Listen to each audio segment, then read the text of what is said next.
Venezuela کے وزیر دفاع کا امریکہ کے سامنے ہتھیار نہ ڈالنے کا اعلان بھی اب سامنے آ گیا ہے۔ امریکہ کے سامنے ہتھیار ڈالیں گے، نہ مذاکرات کیے جائیں گے۔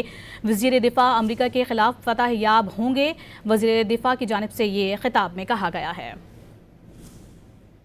آپ کو بتا رہے ہیں اس تمام تر صورتحال کے بعد وینزویلا کے وزیر دفاع کا بھی یہ اہم ترین بیان سامنے آیا ہے۔ انہوں نے کہا ہے کہ امریکہ کے سامنے ہتھیار نہیں ڈالنے کا ان کی جانب سے اعلان کیا گیا ہے۔ انہوں نے کہا ہے کہ امریکہ کے سامنے ہتھیار ڈالیں گے، نہ ہی مذاکرات کیے جائیں گے۔ وزیر دفاع کی جانب سے یہ کہا گیا ہے۔ انہوں نے کہا ہے کہ امریکہ کے خلاف فتح یاب ہوں گے۔ وزیر دفاع کی جانب سے خطاب کیا گیا ہے جس میں انہوں نے واضح طور پر یہ اعلان کیا ہے اور ان کی جانب سے یہ کہا گیا ہے، بلکہ امریکہ کو یہ واضح طور پر وارننگ دی گئی ہے کہ امریکہ کے سامنے وہ ہتھیار ڈالنے کے لیے تیار نہیں ہے۔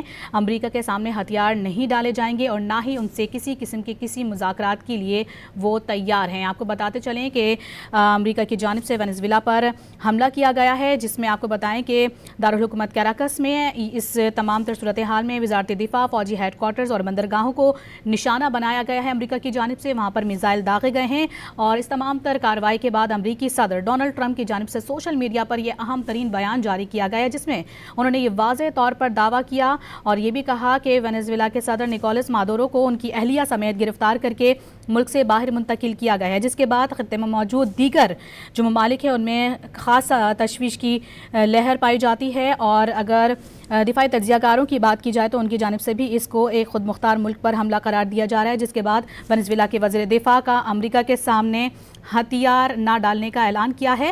اور یہ اہم ترین خبر جو کہ ہم اپنے ناظرین تک پہنچا رہے ہیں، وینزویلا کے وزیر دفاع نے اب اقتدار سنبھال لیا ہے، امریکہ کے سامنے ہتھیار ڈالیں گے، نہ مذاکرات ہوں گے، وزیر دفاع کا یہ کہنا ہے۔